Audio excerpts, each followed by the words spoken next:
إلا الله وحده لا شريك له وأشهد أن سيدنا وحبيبنا ومولانا محمدا عبده ورسوله الذي أرسله بالحق بشيرا ونذيرا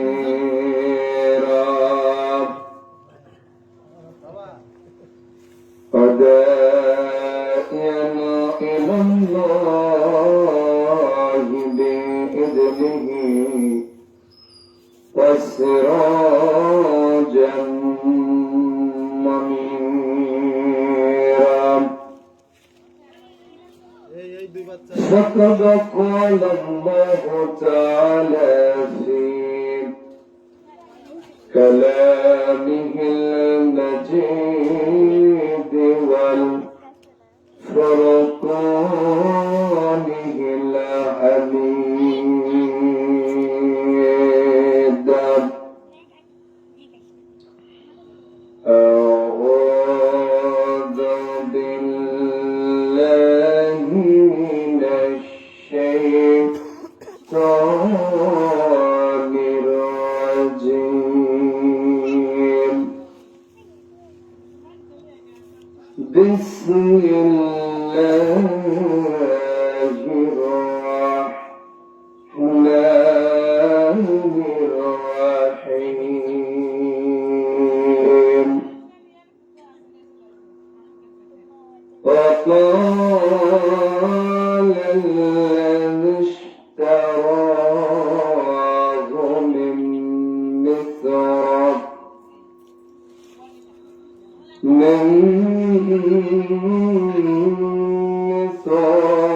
لامرأته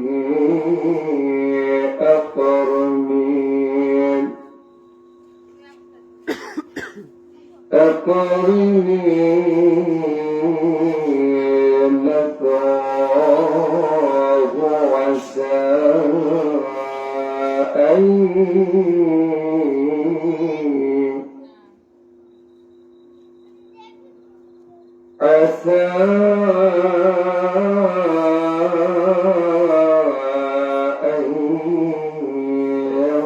يرفعنا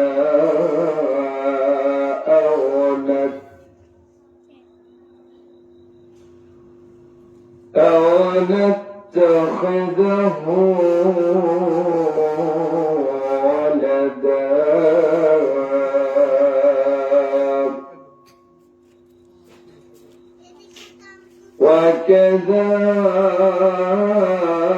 وكذلك مكنا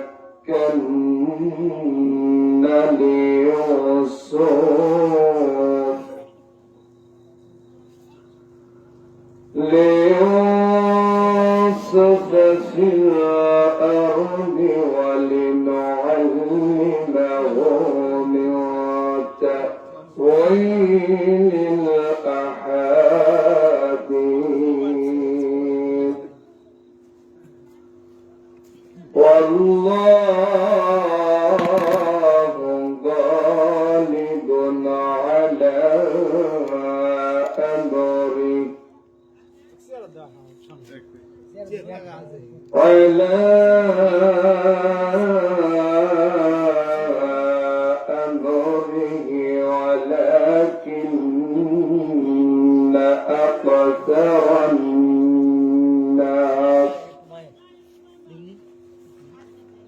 أكثر الناس لا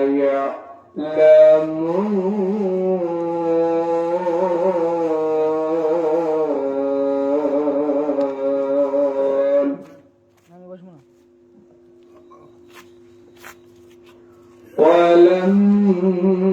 ولما بلغ أشد ولما بلغ أشده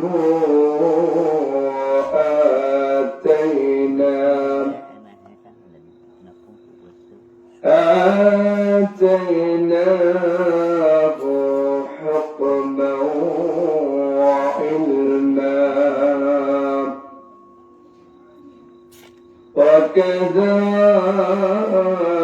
وكذلك نجزي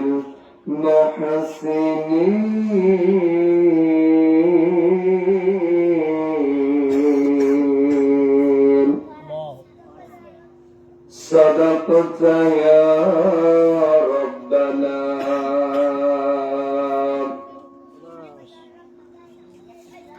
إن الله وملائكته يصلون على النبي يا أيها الذين آمنوا صلوا عليه وسلموا تسليما شكرا يا رشد اللهم صل على محمد وعلى آل محمد كما صليت على إبراهيم وعلى آل إبراهيم إنك حميد مجيد اللهم بارك على محمد وعلى آل محمد كما باركت على إبراهيم وعلى آل إبراهيم إنك حميد مجيد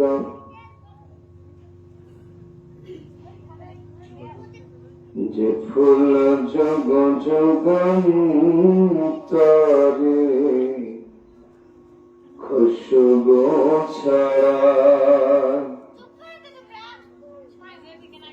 যে ফুল জগ যুগান্তরে খুশবু ছড়ায় এঁকেছি সে ফুল মোরা এঁকেছি সে ফুল মোরা মনের কাবায় যে ফুল যোগ যুগান্তরে খুশবু ছড়ায় যে ফুল যোগ যুগান্তরে খুশবু ছড়ায় লিল্লাহি তাকবীর লিল্লাহি তাকবীর আলহামদুলিল্লাহ আলোচনার প্রারম্ভে সেই মহান মালিক আল্লাহ সুবহানাহু ওয়া তাআলার দরবারে শ্রদ্ধা অবনত চিত্তে আমরা অন্তরের অন্তঃস্থল থেকে দৃঢ় কণ্ঠে শুকরিয়া আদায় করছি। সকলেই পড়ছি আলহামদুলিল্লাহ। দরুদ ও সালাম বর্ষিত হোক বিশ্ব মানবতার মহান শিক্ষক বিশ্ব নেতা জনাবে মুহাম্মদুর রাসূলুল্লাহ সাল্লাল্লাহু আলাইহি ওয়াসাল্লামের প্রতি প্রাণ খুলে দোয়া করি বাবা আদম আলাইহিস সালাম থেকে শুরু করে আজ অবধি পর্যন্ত যত মানুষ আল্লাহর জমিনে আল্লাহর দিনকে প্রতিষ্ঠিত করার জন্য নিজেদের জীবনকে অকাতরে বিলিয়ে দিয়েছেন, যাদের রক্তে রঞ্জিত হয়েছে এই ভূখণ্ড, মহান আল্লাহ তাআলা তাদের সকলকে শহীদ মর্যাদায় কবুল আর মঞ্জুর করেন। সকলে বলে আমিন। সম্মানিত হাজিরিন, আমরা আস্তে আস্তে আলোচনার দিকে যাব। সম্মানিত মায়েরা, আপনারা যারা এখনো বসে আছেন, মেহেরবানি করে অতি দ্রুত আপনারা সামিয়ানার নিচে এসে বসুন। আপনাদের জন্য বসার সুন্দর একটা ব্যবস্থা করা হয়েছে। প্রারম্ভিক আমরা প্রাণ খুলে দোয়া করে নিচ্ছি আমাদের এই ছোট্ট একটি পরিষদ, নানসর ইসলামী সমাজ কল্যাণ পরিষদ,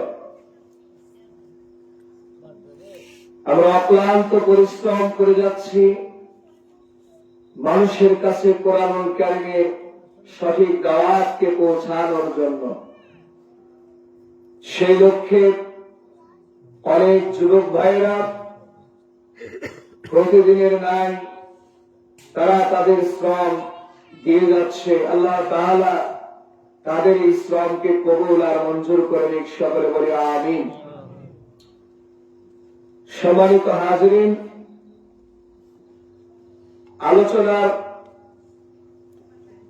মূল বিষয় আমাকে নির্দিষ্ট করে দেওয়া হয়েছে, সূরা ইউসুফ থেকে কথা বলার জন্য বলা হয়েছে।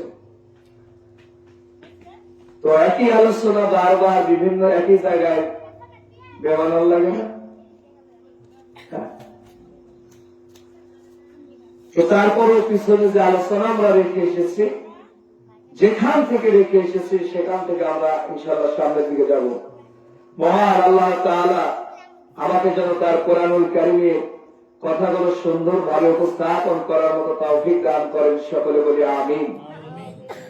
আপনাদেরকেও যেন শোনার মতো মন মানসিকতা তৈরি করে দেন। সকলে বলি আমিন। আসলে আমাদের কি কোনো জ্ঞান আছে? জবাব দিবেন, জ্ঞান আছে?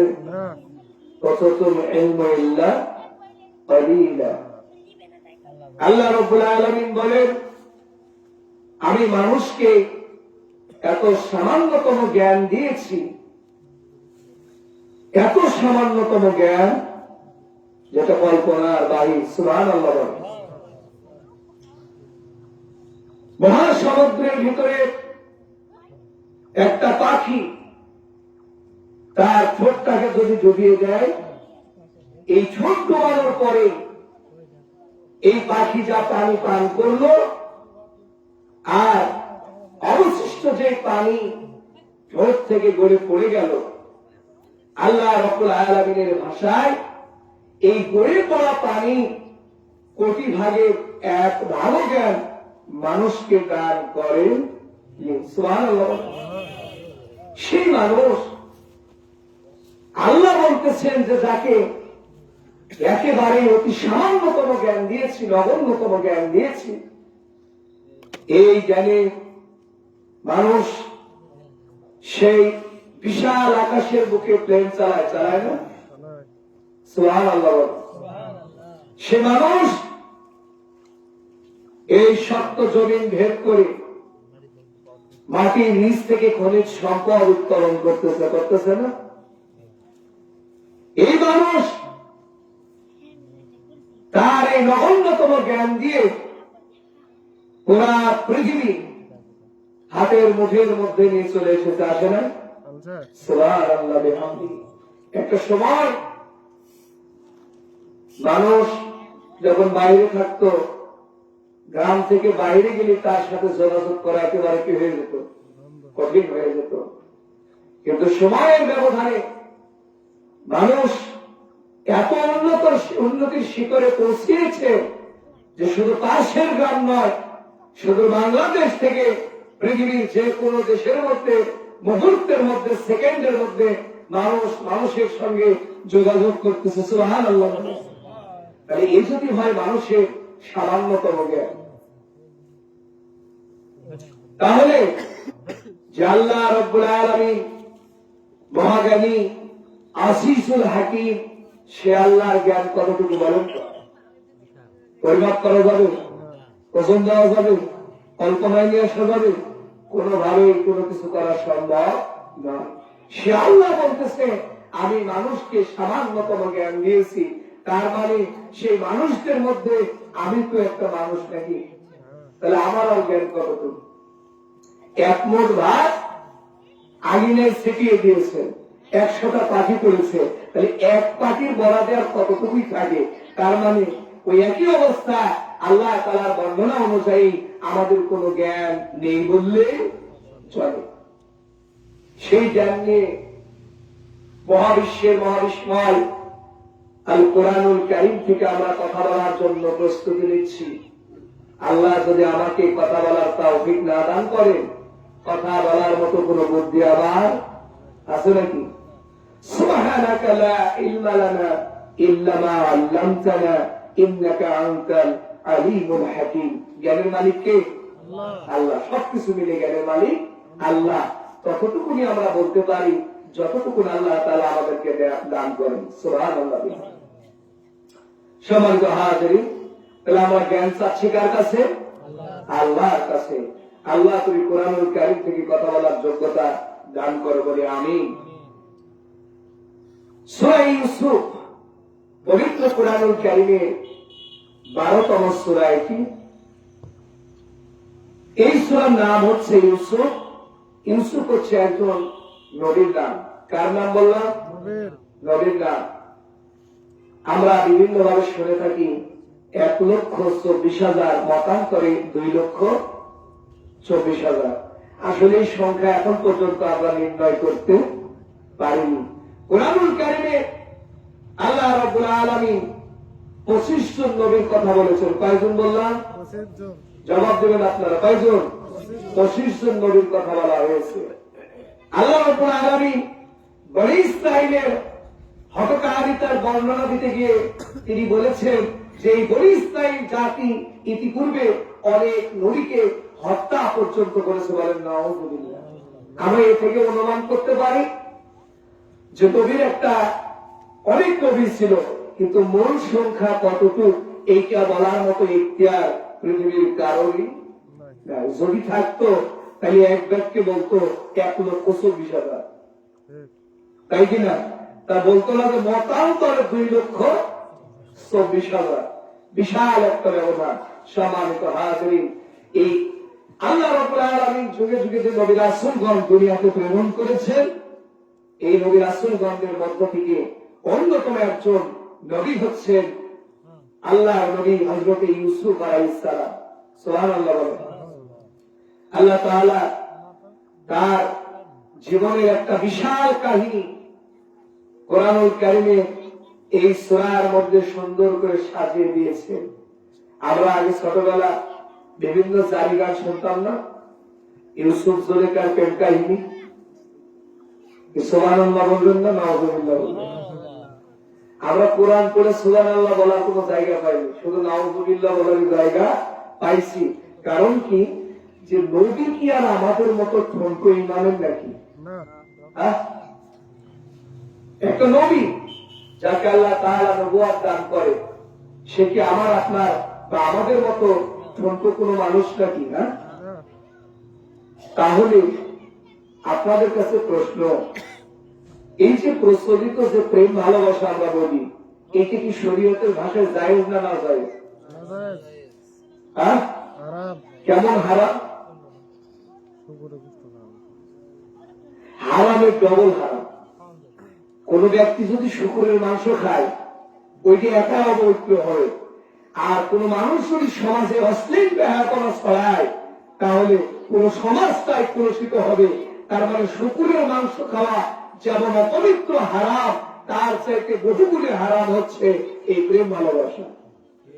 এখন আপনাদের জ্ঞান দিয়ে বলেন তো, যে প্রেম ভালোবাসা পরপুরুষ আর পরনারীর সঙ্গে মেলামেশা একেবারে আল্লাহ তাআলা কি করে দিয়েছেন, হারাম করে দিয়েছেন, সেখানে আল্লাহ রাব্বুল আলামিন তার থেকে নবুয়ত দেওয়া একজন ব্যক্তি হযরত ইউসুফ আলাইহিস সালাম, তিনি কি একটা মেয়ের সঙ্গে কখনো প্রেম করতে পারেন?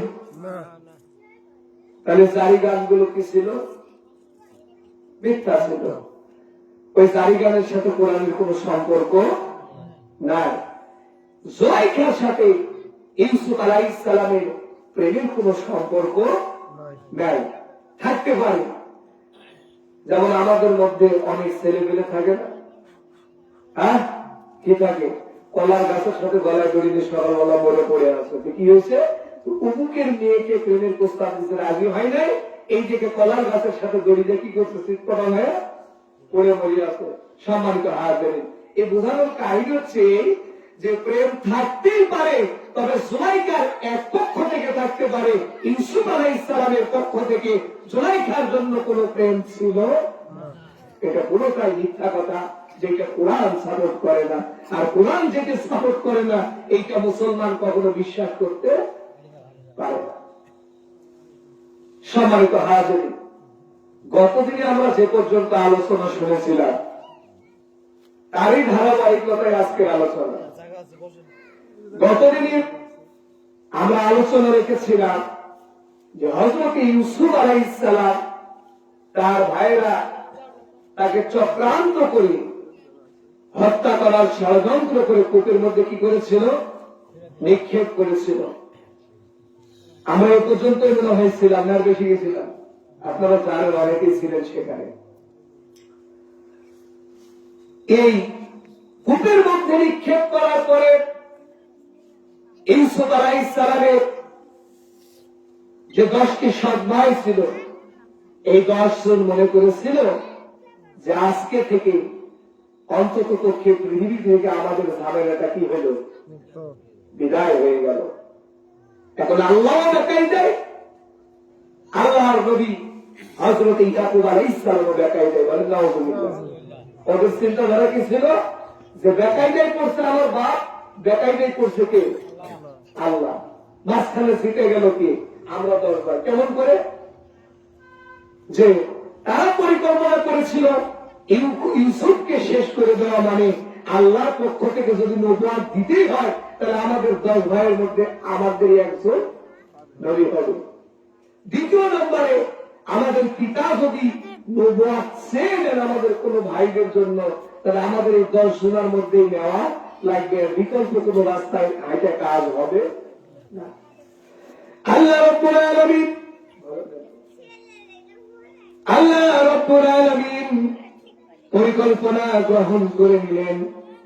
আল্লাহ রাব্বুল আলামিন বলেন, মাকারুল্লাহু ওয়াল্লাহু খায়রুল মাকিরিন। আল্লাহ রাব্বুল আলামিন বলেন, পৃথিবীর মানুষ শোনো, তোমরা যেটা পরিকল্পনা গ্রহণ করো, জেনে রাখো আমি আল্লাহ তোমাদের চাইতে উত্তম পরিকল্পনাকারী। আমার বন্ধুগণ লক্ষ্য করেন, ইউসুফের 10 ভাই মিলে ষড়যন্ত্র করলো, বুদ্ধি করলো। ইউসুফকে দুনিয়া থেকে বিদায় করে দেওয়ার পরে আল্লাহ রাব্বুল আলামিন আমাদের মধ্য থেকে নবুয়ত দিয়ে দিবে।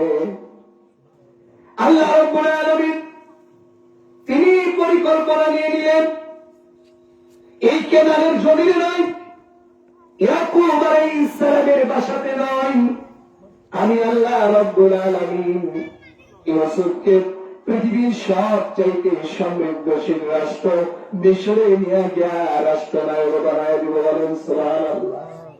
10 ভাইয়ের পরিকল্পনা কি ছিল, যে এই কেনানে যেখানে ইয়াকুব আলাইহিস সালাম থাকতেন, ইউসুফ আলাইহিস সালামের ভাইরা থাকতেন, এই জায়গাটার নাম কি ছিল, কেনান। এই কেনানে যদি ইউসুফকে না রাখি, তাহলে এক সময় কেনানের রাজত্ব আমাদের হয়ে যাবে। কিন্তু আল্লাহ রাব্বুল আলামিন পরিকল্পনা করলেন, যে আমি যদি ইয়াকুব আলাইহিস সালামকে বলি যে ইয়াকুব তুমি তোমার সন্তান ইউসুফকে মিশরে পাঠিয়ে দাও, ইয়াকুব আলাইহিস সালাম অন্তত পক্ষে দিতেন না। কেন দিতেন না? যে ইউসুফ আলাইহিস সালামকে এত মহব্বত করতেন, এত ভালোবাসতেন। সুবহানাল্লাহ বলেন। তাহলে বলেন তো ইউসুফ আলাইহিস সালামের ব্যাপারে আল্লাহর পরিকল্পনা কার্যকর হয়েছে না তাদের ভাইদের ষড়যন্ত্র কার্যকর হয়েছে? কোনটা? আল্লাহর পরিকল্পনা কার্যকর হয়েছে। আল্লাহ চাচ্ছিলেন যে আমি ইউসুফকে এখান থেকে নিয়ে যাব, এমন একটা জায়গায় নিয়ে যাব পৃথিবীর সবচাইতে সমৃদ্ধশীল জায়গা, সেইখানে নিয়ে গিয়ে আমি ইউসুফ আলাইহিস সালামকে নবুয়ত দান করব। সুবহানাল্লাহ বলেন। তার মানে চাচ্ছিলেন শেষ করতে, কিন্তু আল্লাহ চাচ্ছিলেন শুরু করতে। সুবহানাল্লাহ। এভাবে আমাদের এই দৃষ্টান্তগুলো আল্লাহ রাব্বুল আলামিন কেন দিচ্ছেন? যে পৃথিবীর মানুষ, তোমরা ইসলামের বিরুদ্ধে চক্রান্ত করো না, কোরআনের বিরুদ্ধে চক্রান্ত করো না, আলিম ওলামাদের বিরুদ্ধে চক্রান্ত করো না, ইসলামের বিরুদ্ধে চক্রান্ত করো না। কারণ তোমরা যদি চক্রান্ত করো, আমি আল্লাহ রাব্বুল আলামিন তোমাদের বিরুদ্ধে সুকৌশল করবো। বলেন সুবহানাল্লাহ। মানুষ সেখানে চক্রান্ত করে, মানুষের এগেইনস্টে, মানুষের বিপরীতে যখন আল্লাহ রাব্বুল আলামিন কোন পরিকল্পনা হাতে নিয়ে নেন, সারা পৃথিবীর মানুষ মিলে এই পরিকল্পনাকে কখনো ব্যর্থ করতে পারে নাকি? তাহলে ওদের 10 ভাইয়ের পরিকল্পনা ছিল শেষ করে দেওয়া, আর আল্লাহর পরিকল্পনা ছিল শুরু করে দেওয়া। সুবহানাল্লাহ বলেন। অবশেষে কোন দিকে গেল? আল্লাহর দিকেই তো গেল। 10 ভাই তো কিন্তু পারলো। সম্মানিত ইসলাম প্রিয় মুসলমান ভাইয়েরা, পর্দার অন্তরালে মায়েরা, ভালো করে লক্ষ্য করেন। ইউসুফ আলাইহিস সালামকে কূপের মধ্যে যখন নিক্ষেপ করে দেওয়া হলো, রাস্তার মাঝখান দিয়ে কাফেলা যাচ্ছিল। কাফেলারা জানতো যে কূপের এই সামনে যে কূপটা আছে, এই কূপের পানি ভালো না, লবণাক্ত পানি।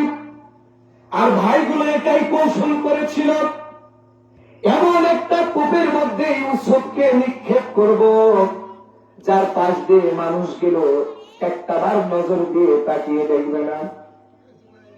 কাফেলা যাচ্ছিল মিশরের দিকে, প্রতিমধ্যে কাফেলাটা দাঁড়িয়ে গেল, সকলেই তৃষ্ণা পেয়ে গেল, পশুগুলোর তৃষ্ণা পেয়ে গেল। বৃদ্ধ যারা রয়েছে তারা পানির জন্য ছটফট করতে লাগলো। কাফেলার মালিক ছিল হযরতে মালিক বিন দিনার। এই হযরতে মালিক ছিল হযরতে ইউসুফ আলাইহিস সালামের নবুয়ত সূত্রে চাচাতো ভাই। সুবহানাল্লাহ বলেন। আল্লাহ কেমনে কার সাথে মিলিয়ে দেয় দেখে। কাফেলার লোকজন বলে, ও আমাদের কাফেলার মালিক, এখানে কাফেলাটা যেহেতু রয়েছে, কূপ থেকে কিছু পানি নিয়ে আসো, আমরা একটু পানি খেয়ে জীবন ধারণ করি। হযরতে মালিক বলে, এই কূপের পানি ভালো না, এই কূপের পানি হচ্ছে লবণাক্ত। বহুবার আমি রাস্তা দিয়ে গিয়েছি, তোমরা কূপের কাছে যেও না। কাফেলার মধ্য থেকে অতি উৎসাহী একজন ব্যক্তি বললে, দেখো তুমি আমাদের লিডার, তুমি বলেছো ঠিক আছে, কিন্তু এই পানি উঠানোর পরে মানুষ যদি খাইতেও না পারে, অন্তত পক্ষে পশু পাখিগুলো তো পানি খেয়ে একটু সচল হয়ে যাবে। সুবহানাল্লাহ বলেন। আল্লাহ চাচ্ছেন ওখানে কি করার জন্য? নিয়ে যাওয়ার জন্য। অনেক বাধা, অনেক বিপত্তি। এই কাফেলার মালিক সে চাচ্ছিল না যে কূপ থেকে পানি তুলবে, কিন্তু হঠাৎ করে মরুভূমির বুকে একটা বালি ঝড় আসলো, যে কারণে তার একেবারে নিরুপায়, যাওয়ার মতো কোনো বুদ্ধি নেই। অনুমতি দেওয়া হলো, যাও কূপ থেকে পানি নিয়ে আসলো। কূপের মধ্যে যখন পানি দেওয়ার জন্য ঢোলটাকে নামিয়ে দেওয়া হলো, আল্লাহ রাব্বুল আলামিন হযরত জিবরাইল আলাইহিস সালামকে নির্দেশ দিলেন, জিবরাইল ইউসুফের কাছে চলে যাও। ছোট্ট বাচ্চাটা অত্যন্ত ভয়ের ভিতরে আছে, ছটফট করতেছে। ইউসুফকে বলো সে যেন ওই ঢোলের মধ্যে ওর দিকে চলে যায়। সুবহানাল্লাহ। আল্লাহ রাব্বুল আলামিন নির্দেশ দিয়ে দিলেন, ইউসুফ আলাইহিস সালাম কূপের ভিতরে এই বালতির ভিতরে যখন উঠে গেল, পানি তুলতে গিয়ে দেখেন পানি আসার পরিবর্তে একজন মানুষ চলে এসেছে। একটু লক্ষ্য করেন, হযরত ইউসুফ আলাইহিস সালামকে আল্লাহ রাব্বুল আলামিন এত সৌন্দর্য দান করেছিলেন, সুবহানাল্লাহ। স্বাভাবিক পৃথিবীর মানুষের যে চেহারা, নবীদের চেহারা কি আমাদের মতো নাকি? হ্যাঁ, কিরকম? সুবহানাল্লাহ বিহামদিহি। হযরত ইউসুফ আলাইহিস সালামের যে বর্ণনা কোরআনুল কারীমে এসেছে, ইউসুফ আলাইহিস সালামের চেহারা মুবারক দেখে শত শত মহিলারা ধারালো অস্ত্র দিয়ে হাত কেটে এমন একটা অবস্থা করেছিল, তারা বুঝতেই পারতেছিল না যে তাদের হাতটা কেটে পড়ে যাওয়ার উপক্রম হয়ে গেছে। আল্লাহ রাব্বুল আলামিন এত সৌন্দর্যতাকে দান করেছিলেন। সুবহানাল্লাহ। বর্ণনা মতে জানা যায়, ইউসুফ আলাইহিস সালামকে আল্লাহ রাব্বুল আলামিন যে সৌন্দর্য দান করেছিলেন, তার চাইতে কোটি কোটি গুণ বেশি সৌন্দর্য দান করেছিলেন বিশ্ব নবী মুহাম্মদ সাল্লাল্লাহু আলাইহি ওয়াসাল্লামকে। সুবহানাল্লাহ। ইউসুফ আলাইহিস সালামকে যে সৌন্দর্য দিয়েছিলেন, তার চাইতে বেশি সৌন্দর্যটা কার ছিল? কথা বলেন, কার ছিল? হ্যাঁ, তাহলে ইউসুফ আলাইহিস সালামকে দেখে যে মেয়েরা, যুবকদের ভাষায় কি যেন বলে, ক্রাশ খায় নাকি? হ্যাঁ, এখানে একটু লক্ষ্য করেন, ইউসুফ আলাইহিস সালামকে দেখে যদি তাদের আঙ্গুলির এই অবস্থা হয়, তাহলে মুহাম্মদ সাল্লাল্লাহু আলাইহি সাল্লামকে দেখলে তাদের অবস্থা কি হতো? হ্যাঁ, কলিজাটা কেটে আপার করতে দাঁড়ি করে ফেলাইতো মহিলারা, বুঝত না। সম্মানিত হাজিরিন, এটা প্রাসঙ্গিক কথা বলছি। কূপের মধ্যে তখন ইউসুফ আলাইহিস সালামকে দেখা গেল, এতটাই সৌন্দর্য মুগ্ধ হয়ে গেল কাফেলার লোকেরা। বাচ্চাটাকে উঠিয়ে নিল, দেওয়ার পরে জিজ্ঞাসা করে, তোমার বাড়ি কোথায়, তুমি কোথা থেকে এসেছ? হযরত ইউসুফ আলাইহিস সালাম চিন্তা করে, এখন যদি আমি বলে দিই এই কেনারের অধিবাসী আল্লাহ রাব্বুল আলামিনের নবী হযরত ইয়াকুব আলাইহিস সালামের সন্তান আমি, এই পরিচয় দেওয়ার সাথে সাথে এই কাফেলার লোকেরা আবার আমাকে আমার আব্বার নিকট পাঠিয়ে দিবেন। আমি যদি আবার আমার পিতার কাছে ফেরত যাই, আমার এই 10 ভাই আমার চক্রান্ত করবে আমাকে হত্যা করার জন্য। এই জন্য হযরত ইউসুফ আলাইহিস সালামকে আল্লাহ রাব্বুল আলামিন নির্দেশ দিয়ে দিলেন, ইউসুফ তুমি একেবারে চুপ, যে কথাই বলুক না কেন তুমি কোনো কথা বলবা না, কারণ কথা বললে তুমি ধরা খেয়ে যাবা। একদম চুপচাপ তুমি কাফেলার সাথে চলে যাবা। সুবহানাল্লাহ। পরিকল্পনা কে নিছে? আল্লাহ। এভাবে হযরত ইউসুফ আলাইহিস সালামকে মিশর পর্যন্ত আল্লাহ রাব্বুল আলামিন পৌঁছিয়ে দিলেন। তারপর থেকে কাহিনী শুরু হয়ে গেল এভাবে। আল্লাহ রাব্বুল আলামিন বলেন, وقال الذي اشتراه من مصر لامرأته أقرمي مثواه عسى أن ينفعنا أو نتخذه ولدا وكذلك مكنا ليوسف। الله أكبر। আল্লাহ রাব্বুল আলামিন বলেন, ইউসুফ আলাইহিস সালামকে মিশরের বাজারে যখন ওঠানো হলো, আমি আল্লাহ রাব্বুল আলামিন এটা আগে থেকে পরিকল্পনার মধ্যে নিয়ে রেখেছি। ইউসুফ কোন ঘরে যাবে, কার খাবার খাবে, আল্লাহ রাব্বুল আলামিন পরিকল্পনায় আগে নিয়ে রেখেছেন। মিশরের তরুণদের সময়ে যিনি সবচাইতে ক্ষমতাশীল ছিলেন, কোরআনুল কারীমের বর্ণনায় বলা হয় তাকে আজিজে মিশর, খ্রিস্টানদের বাইবেলের ভাষায় বলা হয় ওই ব্যক্তিটার নাম ছিল প্রতিফর। কোরআনুল কারীম বর্ণনা দেন, এই যে ব্যক্তি হযরত ইউসুফ আলাইহিস সালামকে মিশরের বাজার থেকে ক্রয় করেছিলেন, এই ব্যক্তির নাম হচ্ছে আজিজে মিশর। সে মিশরের সবচাইতে বড় গুরুত্বপূর্ণ কোন একটা পদে সে চাকরি করত। হযরত আব্বাস রাদিয়াল্লাহু তাআলা আনহু তিনি বর্ণনা করেছেন, এই আজিজে মিশর মিশরের রাষ্ট্রীয় রাজকীয় যে অর্থ সম্পদের ব্যাপার ছিল, এই পুরো ব্যাপারটাই এই লোকটার আওতাধীন ছিল। সুবহানাল্লাহ। এই লোকটার আওতাধীন কি ছিল? রাজকীয় রাজকোষ যেটাকে বলে, অর্থ সম্পদের পুরো ব্যাপারটাই তার কাছে কাছ ছিল। কিন্তু বাইবেল একটু বর্ণনা আলাদা দিয়েছেন। বাইবেলের বর্ণনা অনুযায়ী যে এই লোকটার নাম ছিল প্রতিফর, আর সে ছিল সেনাপ্রধান, মিশরের নিরাপত্তা বাহিনীর প্রধান ছিলেন তিনি, এরকম একটা বর্ণনা এসেছে। তবে আমরা বাইবেলের বর্ণনাকে গ্রহণ করছি না, এজন্য কারণ কোরআন কার বাণী, আর বাইবেল আবার কি করছে? বিকৃতি করছে। সুতরাং আমরা বিকৃত কোন ইতিহাস চাই না, আমরা চাই আল্লাহ যে ইতিহাস আমাদেরকে শিক্ষা দিচ্ছে এই ইতিহাসটা নেওয়া। সুবহানাল্লাহ।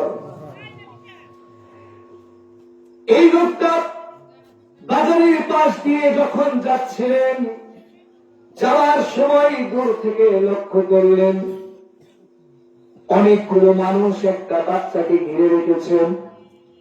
এই বাজারে মানুষ কেনা বেচা হয়। এই আজিজে মিশর সেখানে গিয়ে উপস্থিত হলেন। আজিজে মিশর ছিলেন নিঃসন্তান। আল্লাহ রাব্বুল আলামিন তাকে কোনো সন্তান দান করেন নাই। বাচ্চাটার প্রতি তাকিয়ে তার একটা মায়া হলো, দয়া হলো, হয় কি হয় না? আমাদের যাদের সন্তান আছে আমরা তো শব্দের মতো পিটাই, কিন্তু যাদের সন্তান নেই তাদের অবস্থা কি? আল্লাহ তাআলা সকলের কুঞ্জলে যেন তার এই সুন্দর ফুটফুটে বাচ্চাগুলোকে দান করে, বলে আমিন। আজিজে মিশর বাচ্চাটার দিকে তাকিয়ে ওদেরকে জিজ্ঞাসা করলো, তোমরা এই বাচ্চাটাকে কোথায় পেয়েছ? কিন্তু নিষেধ করেছেন কে? ইউসুফ, তুমি কথা বলবো না, কথা বললে বিপদ আছে। আজিজে মিশর এই লোকজনদেরকে জিজ্ঞাসা করতেছিল যে তুমি এই বাচ্চাকে কোথায় পেয়েছো, ছেলেটাকে কোথায় পেয়েছো? তারা জবাব দিচ্ছিল যে আমরা অল্প কিছু অর্থের বিনিময়ে তাকে ক্রয় করেছি। লক্ষ্য করে যে স্বাভাবিক অবস্থায় বাচ্চাদেরকে দেখলে সেরা যাইতে যায় না, যে কোন বাচ্চাটা কোন পরিবেশের হতে পারে। শহরের যে বাচ্চাগুলো থাকে এগুলো আসে গ্রামের মধ্যে যখন আসে তখন কিরকম করে, মোটা মোটা হোলারের মতো থাপস খোপস করে, ই করে সি করে। ওর আচরণ দেখলেই বোঝা যায় যে এটা কেউ না, এটা শহরের বিদ্যুৎ। বোঝা যায় না? একটা নবীর ছেলে, একটা সম্ভ্রান্ত পরিবারের ছেলে, তাকে দেখে আজিজে মিশর বুঝতে পেরেছিল যে এই ছেলে কোন স্বাভাবিক ছোট কোন ঘরের সন্তান হতে পারে না। তাদেরকে জিজ্ঞাসা করলো, তোমরা কি একটু চুরি করে নিয়ে এসেছো কিনা? তখন তারা বললো যে না, আমরা অল্প কিছু অর্থের বিনিময়ে তাকে কি করেছি, কিনে নিয়ে এসেছি। তবে আপনাদের মধ্যে কেউ যদি উচ্চ মূল্যে কিনতে চান, আমরা এই বাচ্চাটাকে কি করে দিব, বিক্রি করে দিব। সুবহানাল্লাহ। তাহলে আল্লাহ তো অন্য জায়গায় বিক্রি করতে পারতেন না? কোথায় করলে? জায়গা মতো বিক্রি করেছে। আল্লাহ ওই জায়গায় চাচ্ছিলেন না। কেন চাচ্ছিলেন বলেন তো? পৃথিবীতে যত নবী রাসূলগণ এসেছেন, আপনারা কেউ একজন ইতিহাস পড়ে বলবেন যে কোন নবী দুনিয়াতে এসেছে বাতিলের গোলামি করার জন্য? যে আবু জেহেল নেতা থাক আর আমি ধর্মমন্ত্রী থাকি, এরকম পরিকল্পনা নিয়ে আল্লাহ তাআলা কখনো জমিনে কোন নবীকে পাঠান? কি পরিকল্পনা নিয়ে পাঠাইছে? হযরত ইব্রাহিম আলাইহিস সালামকে আল্লাহ রাব্বুল আলামিন জমিনে পাঠাইলেন। নমরুদের তারাবাড়িটা বেশি হয়ে যাচ্ছে, ইব্রাহিমকে ওই জমিতে পাঠিয়ে দিলেন। আল্লাহ রাব্বুল আলামিনের পরিকল্পনা ছিল নমরুদের রাজত্বকে ধ্বংস করে এক আল্লাহর বিধানকে কায়েম করা। বলেন সুবহানাল্লাহ। ইউসুফ আলাইহিস সালামের ব্যাপারে আল্লাহ রাব্বুল আলামিন পরিকল্পনা নিলেন, কোন বাতিলের গোলামি আল্লাহ ইউসুফকে দিয়ে করাবেন না। এমন একটা জায়গায় ইউসুফকে পৌঁছায় দিলেন যাতে করে হযরত ইউসুফ আলাইহিস সালামের নেতৃত্বে দুনিয়াটা চলে। বলেন সুবহানাল্লাহ। মক্কার কাফেরদের মধ্যে বিশ্বনবী মুহাম্মদুর রাসূলুল্লাহ সাল্লাল্লাহু আলাইহি ওয়াসাল্লামকে প্রেরণ করলেন। রাতের অন্ধকারে আল্লাহ রাব্বুল আলামিন আমার নবীকে দেশ থেকে বাইরে হয়ে যাওয়ার পারমিশন দিয়ে দিলেন। নবী আপনি এই দেশে থাকবেন না, চলে যাবেন, মদিনায় গিয়ে আপনাকে প্রতিষ্ঠিত করে দিয়ে। বলেন সুবহানাল্লাহ। আমার নবী রাতের অন্ধকারে কাফেরদের তাড়া খেয়ে মদিনায় হিজরত করলেন। আল্লাহ রাব্বুল আলামিন মদিনার ক্ষমতার চেয়ারটা হযরতে মুহাম্মদ সাল্লাল্লাহু আলাইহি ওয়াসাল্লামের জন্য বরাদ্দ করে দিলেন। বলেন সুবহানাল্লাহ। আমরা কোন নবীর উম্মত বলেন তো? আর জোরে মুহাম্মদ সাল্লাল্লাহু আলাইহি ওয়াসাল্লাম। লক্ষ্য করেন তো যে হযরতে আদম আলাইহিস সালাম দুনিয়াতে আসলেন, তিনি কোন বাতিলের আনুগত্য করলেন না।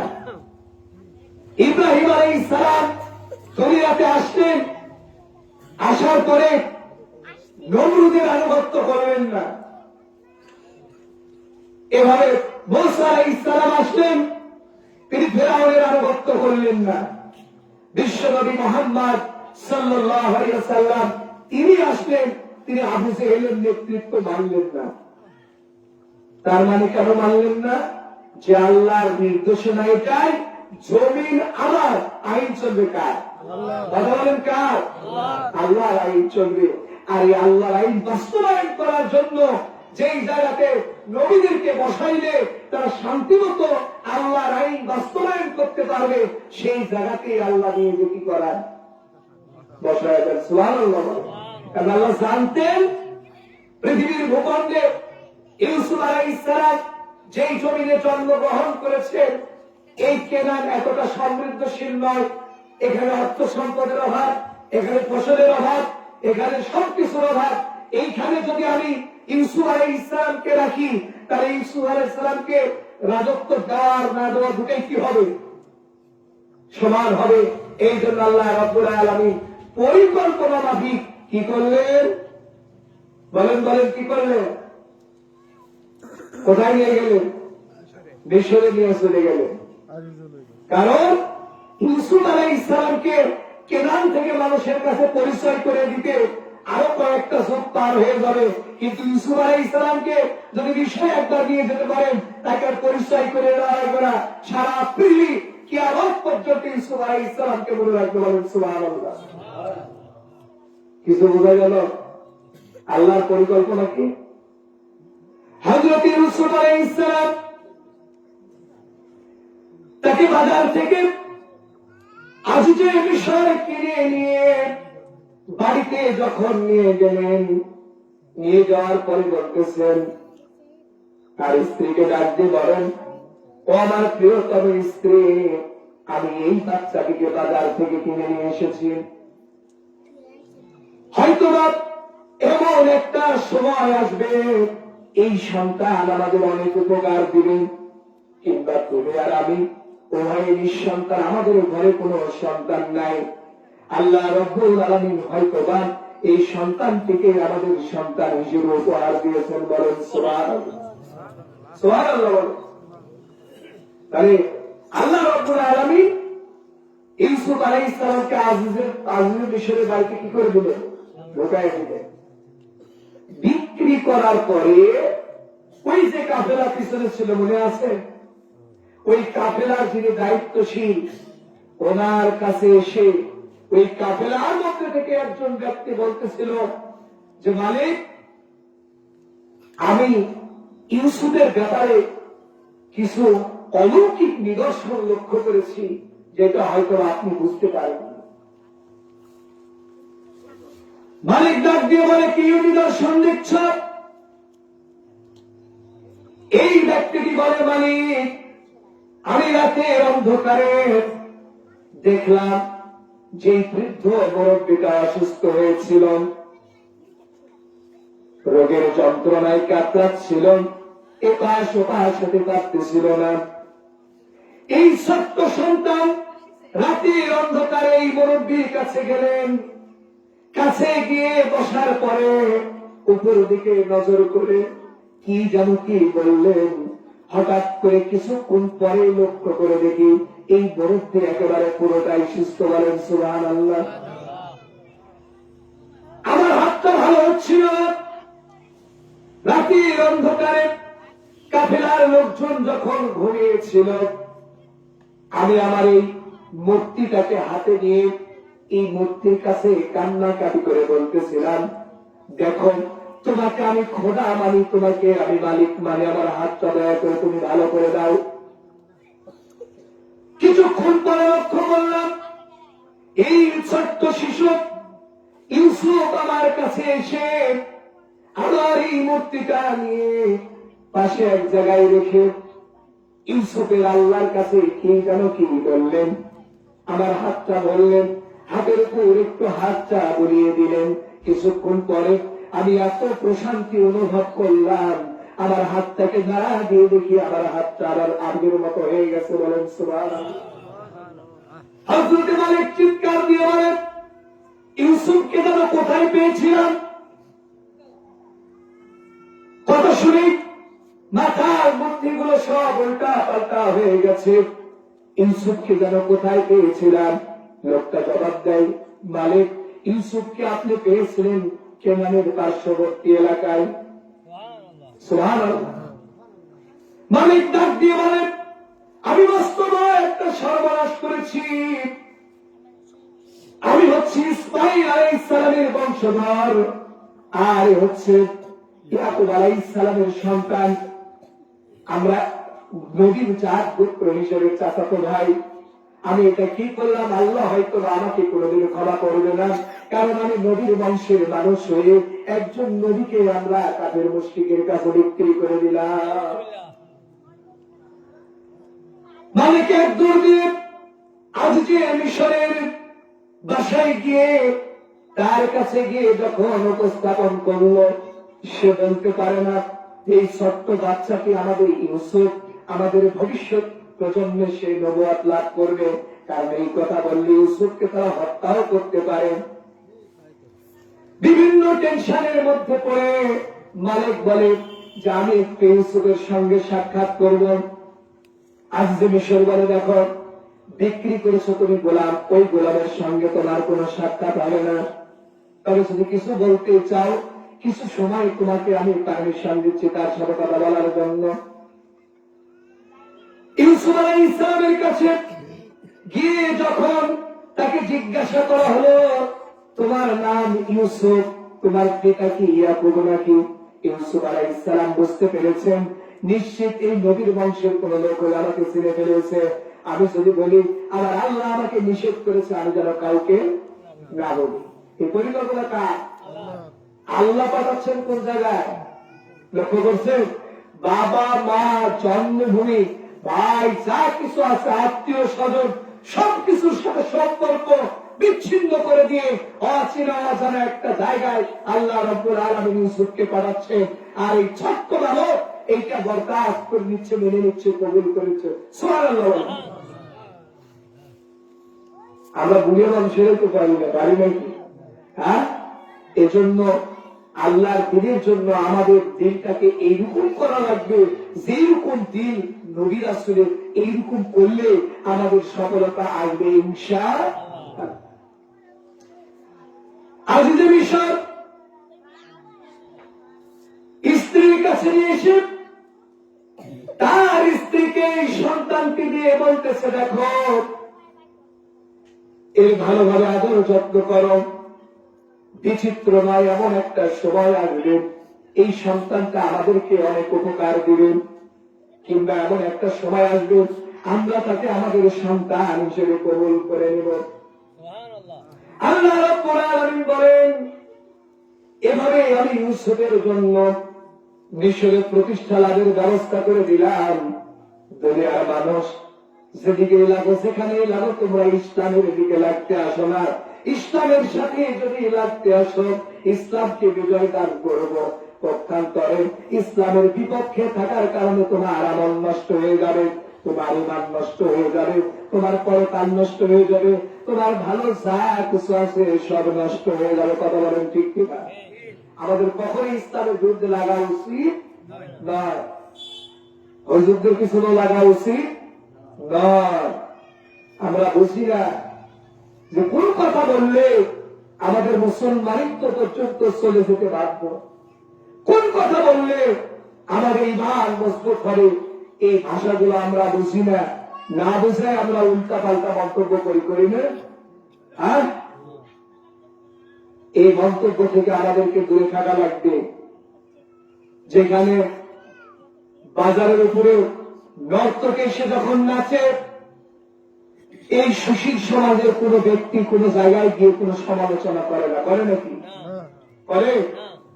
এই তো কয়েকদিন আগে এই মোড়ের উপরে দেখলাম, রাত্রে যাচ্ছি, হকার এসে ওষুধ বিক্রি করতেছে। তো হকারের ওষুধ কিন্তু সচরাচর কোনো মানুষ খায় না। হকারের কি খায় বলুন তো? গান বাজনা। হ্যাঁ, গান বাজাও না। হকার যদি পুরুষ মানুষ আসে, ওর গান বাজতে কেউ খাবে না। হকার যদি ইবনে সিনা কোম্পানি থেকে ওষুধ নিয়ে আসে, ওর ওষুধও কেউ খাবে না। ওখানে খেতে যায় কি? এখানে চরিত্রহীনরা যায়। হকারদের সঙ্গে যে নষ্ট বিয়েগুলো আসে, এদেরকে দেখার জন্য কোনো বলেন ঠিক কিনা? ওই জায়গায় গিয়ে তুমি ফটোয়া দিতে পারো না, ওই জায়গায় গিয়ে তুমি বড় বড় দেখাইতে পারো না, ওই জায়গায় গিয়ে কিছু বলতে পারো না। তুমি বলতে পারো যে ওই জায়গায় ওয়াজ হচ্ছে, ওয়াজ দেবে না, ওই জায়গায় মহিলাদের মেলা বসবে। তুমি মানুষ না তোপার চলত জানোয়ার? তুমি তোমার বিবেককে প্রশ্ন করো। নিশ্চয় তোমার কান পর্যন্ত আওয়াজ যাচ্ছে, আমরা কিছু বলি না, কারণ আমাদের আল্লাহ নিষেধ করেছে তোমরা সীমানা অতিক্রম করো না। তোমরা যেভাবে ওয়াজ মাহফিল দিয়ে, কোরআনের মাহফিল দিয়ে আজে বাজে যেভাবে মন্তব্য করো, ওইভাবে যদি আল্লাহ সমাজে তোমাদের সাথে উঠে পড়ে লাগি, তোমাদের বাড়ি ঘর তোমরা থাকতে পারবা না, কখনোই পারবা না। সুতরাং নিজের কপালের উপর নিজেই সাঁকে লাগতে মারিও না। মেহরবানি করে বিবেকটাকে খাটাও, আল্লাহর কোরআনের কাছে আসো, আল্লাহর কাছে মাথা নত করো। পরকালে তোমার জন্য আল্লাহর জান্নাতের দ্বার উন্মুক্ত হয়ে যাবেন। কথা বলেন ঠিক কিনা? সম্মানিত হাজির, তাহলে আল্লাহ রাব্বুল আলামিন বলেন যে আমি ইউসুফকে মিশরে প্রতিষ্ঠা লাভের একটা ব্যবস্থা তৈরি করে দিলাম। সুবহানাল্লাহ। শুধু তাই নয়, আমি তাকে হিকমত দান করলাম, জ্ঞান দান করলাম, যোগ উপযোগী শিক্ষা দান করলাম, যাতে করে তার উপর যে আমি দায়িত্ব অর্পণ করব, এই দায়িত্বটা যেন ঠিকভাবে পালন করতে পারে। সুবহানাল্লাহ। এই কথা বলার কারণ কি লক্ষ্য করো। হযরত ইউসুফ আলাইহিস সালাম ইয়াকুব আলাইহিস সালামের সন্তান, জন্মের পর থেকে মরুভূমির বুকে তার চলাফেরা, শিক্ষা ব্যবস্থাটাও ততটা উন্নত নয়। পশু পাখিদের সঙ্গে চলাফেরা, ছাগল ভেড়া গন্ডা এদের সঙ্গে চলাফেরা, গাধার সঙ্গে চলাফেরা, এই গাধা চড়াইয়া, এই ছাগল চড়াইয়া রাষ্ট্র ক্ষমতায় যাওয়া কখনো সম্ভব নয়। এই জন্য আল্লাহ রাব্বুল আলামিন যুগে যুগে প্রত্যেকটা নবীর ব্যাপারে শিক্ষা লাভের জন্য যথোপযুক্ত ব্যবস্থা করে রেখেছেন। কারণ নবীদেরকে প্রেরণ করার উদ্দেশ্য হল যেখানে বাতিল সেখানে হক প্রতিষ্ঠা করা। কি বলে? যেখানে বাতিল সেখানে কি প্রতিষ্ঠা করা? হক প্রতিষ্ঠা করা। এই জন্য আল্লাহ নবী রাসূলগণ দুনিয়াতে প্রেরণ করেন। এখন আল্লাহ পরিকল্পনা নিয়েছেন যে আমি ইউসুফকে মিশরের রাষ্ট্র ক্ষমতা দান করব। এখন ইউসুফ আলাইহিস সালামের যদি এদেশে কোনো জ্ঞানী না থাকে, তাহলে সে কি রাষ্ট্র পরিচালনা করতে পারবে? আল্লাহ চাইলে মিশরের যে কোনো একটা সাধারণ সৈন্যের ঘরেও পাঠাইতে পারতেন না? ভিক্ষুকের ঘরেও পাঠাইতে পারতেন। যেহেতু সে সময় গোলাম কেনাবেচা হতো, ইউসুফ আলাইহিস সালামকে দেখার পরে অনেকেই কেনাবেচার একটা চিন্তা ভাবনা নিচ্ছিল যে আমরা ইউসুফকে কিনে নিব, এবং যেই বাজারে স্বল্প মূল্যে মানুষ বিক্রি হয়, সেই বাজারে যেই সময় অর্থের এত মূল্য, এত দাম, সেই সময় যদি 400 দিরহামে যদি একটা সন্তান কিনে মানুষ, তাহলে ইউসুফ আলাইহিস সালামের দাম কত উঠেছিল? সুবহানাল্লাহ। এই দাম কে তুলে দিছে? কি জন্য দিছে জানেন? অল্প টাকায় যদি এটা বিক্রি হয়, তাহলে এই মাল যাবে কোন জায়গায়? মরুভূমির থেকে আসছে ভেড়া চড়ে, এইবারে যাবে কি চড়াবো? হাঁস চড়াবো। এই জন্য ইউসুফ আলাইহিস সালামের দাম কি করে দিলেন? বাড়াই দিলেন। কেমনে বাড়াইলেন? কোন জায়গায় বাড়াইলেন? এত বাড়াইলেন যে উচ্চ পদস্থ কোন কর্মকর্তা ছাড়া ইউসুফ আলাইহিস সালামকে দেওয়ার মতো ক্ষমতা কারোরই নাই। সুবহানাল্লাহ। ইউসুফ আলাইহিস সালাম তাকে মরুর মধ্য থেকে আল্লাহ রাব্বুল আলামিন উঠিয়ে নিয়ে এসেছেন। এজন্য তাকে শিক্ষা দেওয়ার একটা ব্যবস্থা তৈরি করেছেন।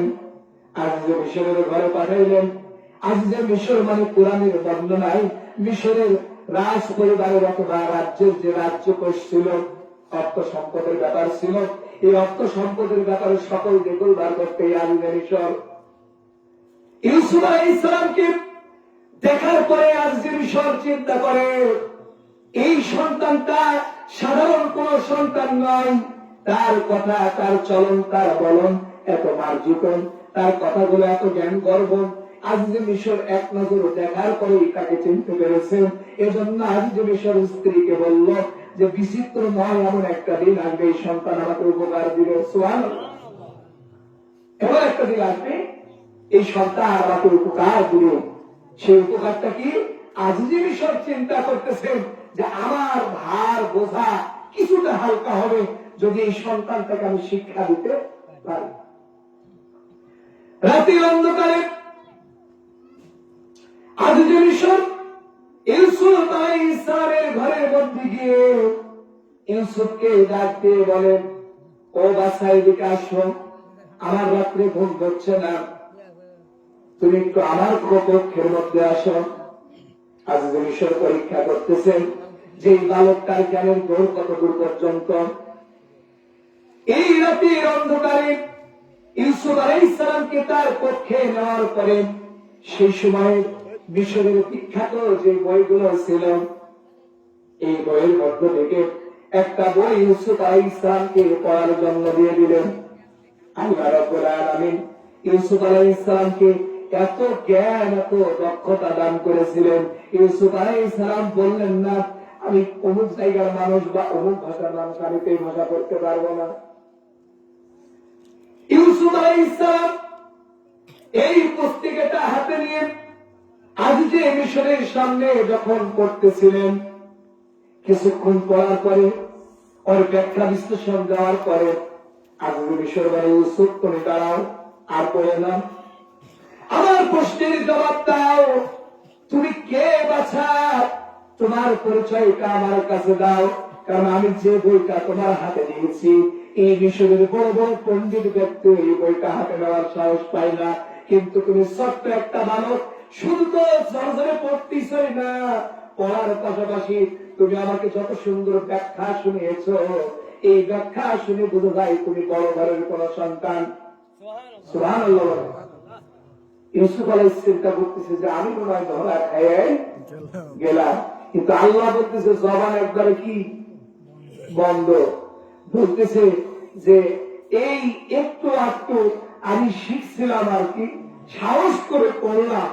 বলছে না তুমি সাহস করে পড়ো নাই, তোমাকে কেউ একজন এই জ্ঞান দান করেছেন। কারণ সাহস করে পড়া আর জ্ঞান দান করা দুইটা কি আলাদা জিনিস না? সুবহানাল্লাহ বিহামদি। আজিজের স্ত্রীর নাম কি? জুলাইখা। এটা বাইবেলের বর্ণনা, কোরআনে আর কোন নাম নাই। কোরআনের নাম আছে, তার স্ত্রীকে নিয়ে এসে দিল।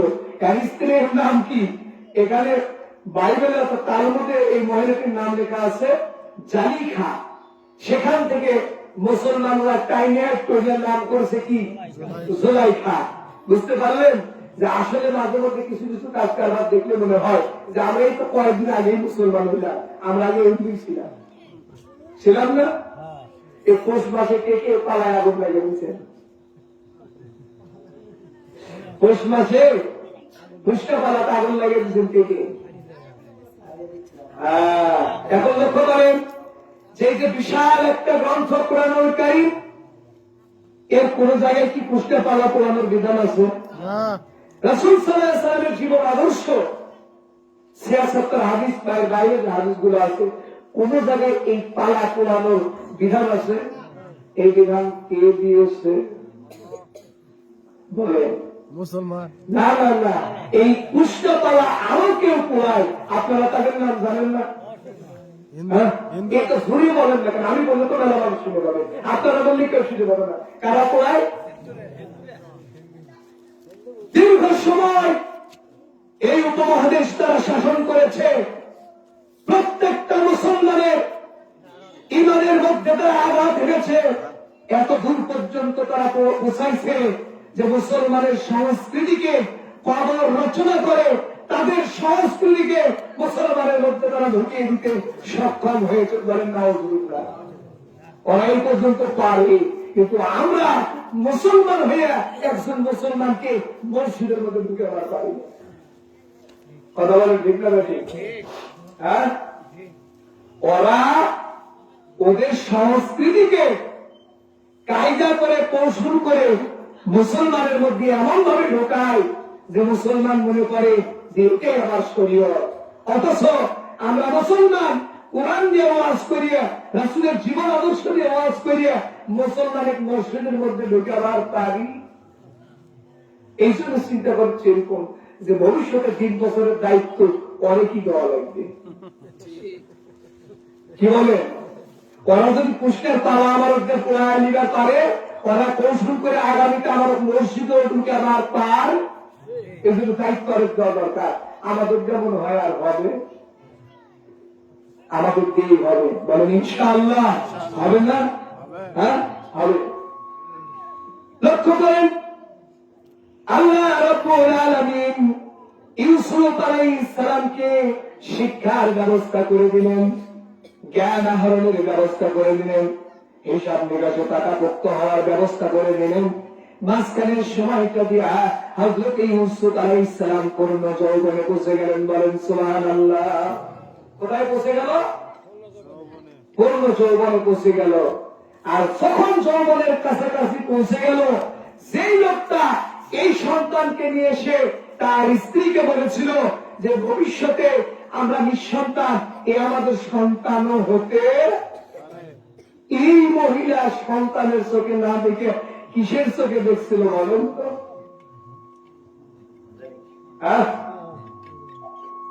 সন্তানের চোখে না দেখে অন্য চোখে দেখে বলাইছে। এইরকম জুলাইখার স্বামী ছিল কি ছিল না বলেন তো? জুলাইখার স্বামী ছিল। জুলাইখার স্বামী কি ভ্যান চালাইতো? মানুষের কামলা দিত? কি করত? অর্থমন্ত্রী। তার মানে একটা রাষ্ট্রের প্রাণ বলা যায়। কি বলে? অর্থমন্ত্রীর স্ত্রী তার স্বামীকে খুশি না। খুশি কোন জায়গায়? অন্য জায়গায়। এইরকম হাজারো হাজারো লক্ষ লক্ষ জুলাইখা ঘরে ঘরে আছে, আছে না? স্বামীকে ভালো লাগে না, দেবরকে খুব ভালো লাগে। এখন অনেক মেয়ের কাছে ভাষণের উপর একটা নিরাপত্তা নাই, আছে নাকি? আমার মায়েরা মনে মনে চিন্তা করতেছে যে খাল কেটে কি আনছি আমরা? খাল কেটে কুমির আনছি না। মায়েরা, আপনাদেরকে কখনো এই কথা বলিনি, কারণ আপনাদের চরিত্র তো আর জুলাইখার মতো নষ্ট না। কি বলেন? আমাদের মায়েদের চরিত্র আসিয়ার মতো, আমাদের মায়ের চরিত্র ফাতেমা রাদিয়াল্লাহু তাআলার মতো, আমাদের মায়ের চরিত্র খাদিজা রাদিয়াল্লাহু তাআলার মতো, আমাদের মায়ের চরিত্র যত ইসলামের যে প্রসিদ্ধ মহিলাগুলো আছে, জান্নাতি নারীগুলো আছে, তাদের মতো। বলেন সুবহানাল্লাহ। আল্লাহ তাদেরকে তাদের রাস্তায় কবুল করে নিক বলে আমিন। লক্ষ্য করেন ওয়ালান্না বালাগা শুদ্দাহু আতাইনাহু হুকমান ওয়া ইলমা।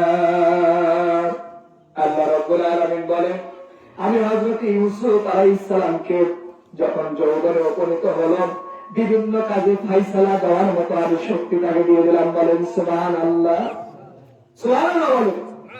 তাহলে ইউসুফ আলাইহিস সালামকে কি যোগ্যতা দিলেন? বিভিন্ন বিষয়ে ফাইসালা করার মতো যোগ্যতা আল্লাহ রাব্বুল আলামিন ইউসুফ আলাইহিস সালামকে দিয়ে দিলেন।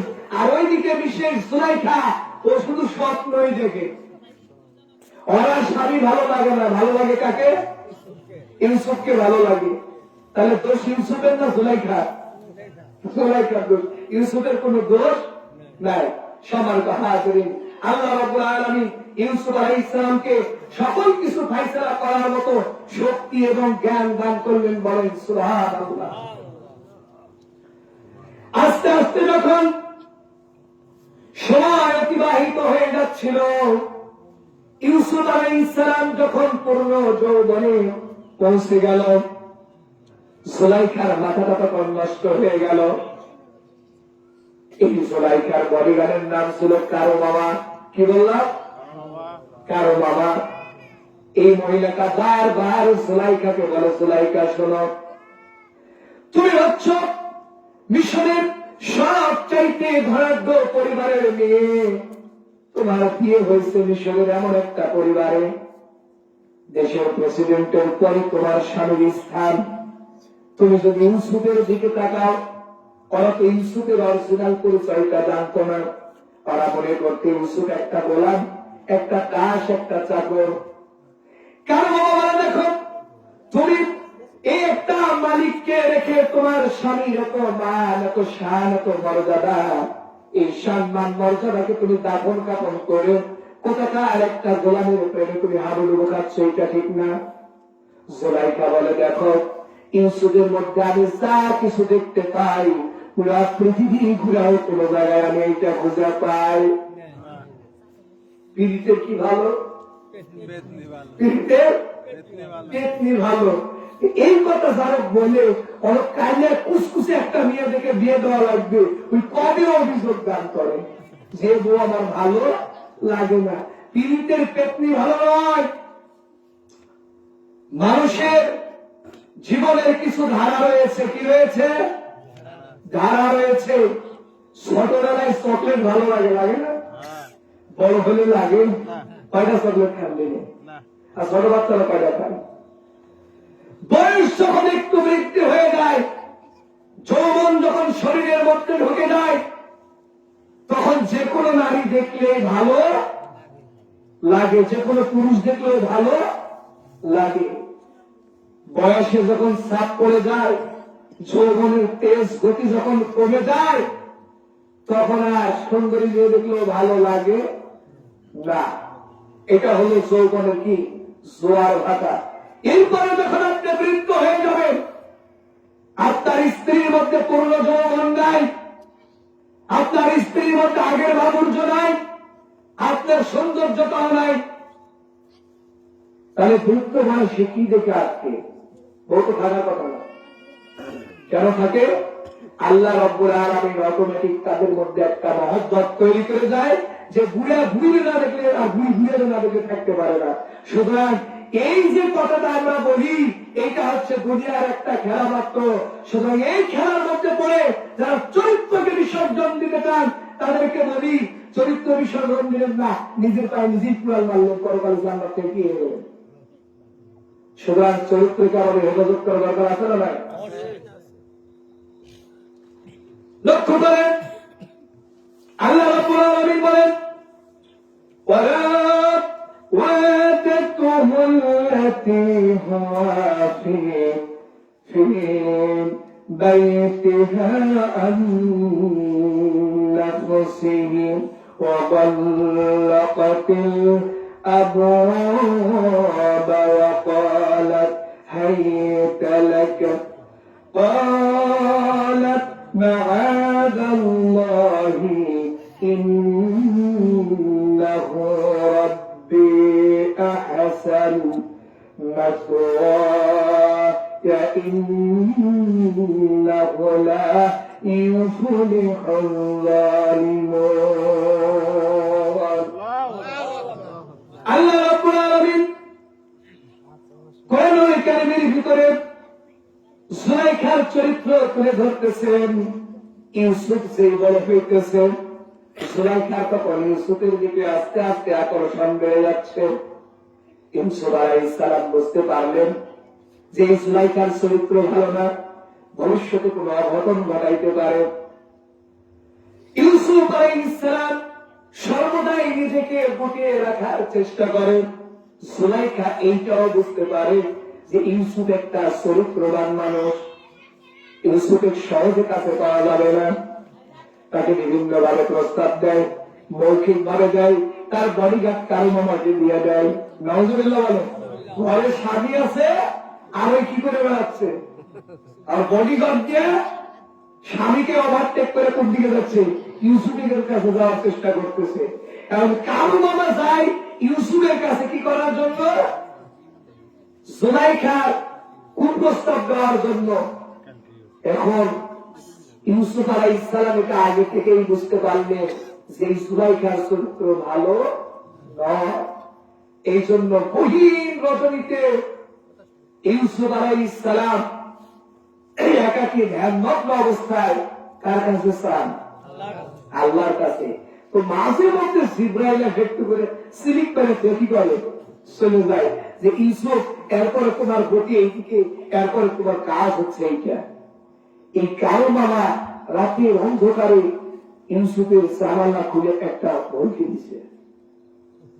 যার পরে দেখে কে যেন একটা ইউসুফের সামনে দাঁড়ানো। ইউসুফটা কোন দিকে হয়ে আছে, কার কাছে যেন বিড়বিড় করে হাত তুলে চাচ্ছে। কারো মামা চিন্তা করলো এ যদি আমাদের দেবতার অনুসারী হয়ে থাকে তাহলে তো মন্দিরে যাবে,